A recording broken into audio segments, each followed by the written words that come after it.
ಚನ್ನಪಟ್ಟಣ ಫಲಿತಾಂಶ ಹೊರಬೀಳೋಕ್ಕೂ ಮುಂಚೆನೆ ಸಿಪಿ ಯೋಗೇಶ್ವರ್ ಅವರ 50-50 ಮಾತು ಈಗ ನಾನಾ ಲೆಕ್ಕಾಚಾರಕ್ಕೆ ಕಾರಣ ಆಗ್ತಾ ಇದೆ. ಕಾಂಗ್ರೆಸ್ ಕಾರ್ಯಕರ್ತರು ಏನ್ ಹೇಳ್ತಾ ಇದ್ದಾರೆ ಆ ಭಾಗದಲ್ಲಿ ಡೀಟೇಲ್ಸ್ ಬರ್ತಾ ಇದೆ ನೋಡಿ. ಸಿಪಿವೈ ಹೇಳಿಕೆ ಬೆನ್ನಲ್ಲೇ ಕಾರ್ಯಕರ್ತರಿಗೂ ಕೂಡ ಸೋಲಿನ ಭೀತಿ ಶುರುವಾಗ್ತಾ ಇದೆ. ಚನ್ನಪಟ್ಟಣ ಸೋಲುವ ಆತಂಕದಲ್ಲಿ ಮಂಡ್ಯದ ಕಾಂಗ್ರೆಸ್ ಕಾರ್ಯಕರ್ತರು ಇದ್ದಾರೆ. ಜಮೀರ್ರನ್ನ ಪ್ರಚಾರಕ್ಕೆ ಕರೆಸಲೇಬಾರದಾಗಿತ್ತು ಅಂತ ಚರ್ಚೆಯನ್ನ ನಡೆಸ್ತಾ ಇದ್ದಾರೆ. ಜಮೀರ್ ಎಚ್ಡಿಕೆ ಹಳೆಯ ದೋಸ್ತಿಯ ಫೋಟೋವನ್ನ ಹಾಕಿ ಆಕ್ರೋಶವನ್ನ ಕೂಡ ವ್ಯಕ್ತಪಡಿಸಿದ್ದಾರೆ.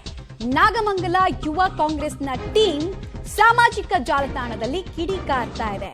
ಜಮೀರ್ ಅವರು ಬಂದು ಗಳಿಸಿದ್ದಕ್ಕಿಂತ ಕಳ್ಕೊಳ್ಳೋ ಹಾಗೆ ಮಾಡಿದ್ದೇ ಹೆಚ್ಚು ಅಂತ. ಸೊ ಇದಕ್ಕೆ ಸಂಬಂಧಪಟ್ಟಂತೆ ನೀವು ಗಮನಿಸ್ತಾ ಇದ್ದೀರಾ ಕಾಂಗ್ರೆಸ್ ಕಾರ್ಯಕರ್ತರು ಏನೇನು ಸ್ಟೇಟಸ್ಗಳನ್ನ ಹಾಕೊಂಡಿದ್ದಾರೆ, ಏನೇನು ಪೋಸ್ಟ್ ಮಾಡಿದ್ದಾರೆ ಅಂತ. ಸೊ ಒಂದು ಎಚ್ಡಿಕೆ ಎಚ್ಡಿಡಿ ದೈತ್ಯ ಶಕ್ತಿ ಅಂತ ಸಿಪಿ ಯೋಗೇಶ್ವರ್ ಅವರು ಹೊಗಳಿದ್ದ ಬೆನ್ನಲ್ಲೇ ಕಾಂಗ್ರೆಸ್ ಕಾರ್ಯಕರ್ತರು ಚರ್ಚೆ ಮಾಡ್ತಾ ಇರುವಂತಹ ರೀತಿ.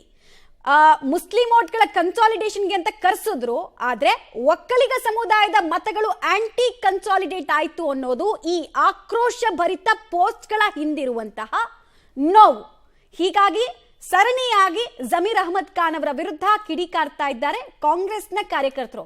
ಯಾಕಂದ್ರೆ ಸಹಜವಾಗಿ ಕೆಲಸ ಮಾಡಿರ್ತಾರೆ, ಕೆಲಸಕ್ಕೆ ತಕ್ಕಂತ ರಿಸಲ್ಟ್ ಬರೋ ಗಳಿಗೆಯಲ್ಲಿ ಕೇಕ್ ವಾಕ್ ರೀತಿನಲ್ಲಿ ಇದ್ದಿದ್ದ ವಾತಾವರಣ ಒಂದೆರಡು ಹೇಳಿಕೆಯಿಂದ ಬದಲಾಗಿ ಹೋಯ್ತು ಅಂತ. ಸಹಜವಾಗಿ ಗೆದ್ದಿದ್ರೆ ಕ್ರೆಡಿಟ್ ತಗೊಳ್ಳೋದಕ್ಕೆ ಸಾವಿರಾರು ಜನ ಬರ್ತಾರೆ. ಸೋಲಿಗೆ ಕಾರಣ ಏನು ಅಂತ ಮುನ್ನುಡಿ ಬರೆಯೋ ಕೆಲಸ ಕೂಡ ಆಗ್ಬೇಕಲ್ವಾ, ಅದಾಗ್ತಾ ಇದೆ ಅಂತ ಅನಿಸ್ತಾ ಇದೆ. ಜಮೀರ್ ಅಹಮದ್ ಖಾನ್ ಅವರ ಮಾತಿನಿಂದಲೇ ಪೆಟ್ಟು ಬಿತ್ತು ಅನ್ನೋದನ್ನ ಈಗಾಗಲೇ ಮುನ್ನುಡಿಯ ಸ್ವರೂಪದಲ್ಲಿ ಕಾಂಗ್ರೆಸ್ ಕಾರ್ಯಕರ್ತರು ಸರಣಿಯಾಗಿ ಬರಿತಾ ಇದ್ದಾರೆ.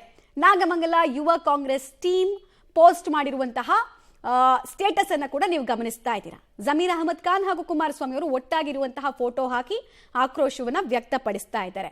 ಅತ್ಯಂತ ಸುಲಭದ ತುತ್ತಾಗ್ತಾ ಇದ್ದಂತಹ ಚನ್ನಪಟ್ಟಣ ಕ್ಷೇತ್ರದ ಗೆಲುವನ್ನ ಕಸಿದುಕೊಳ್ಳೋ ಕೆಲಸ ಇಲ್ಲಾಗಿದೆ.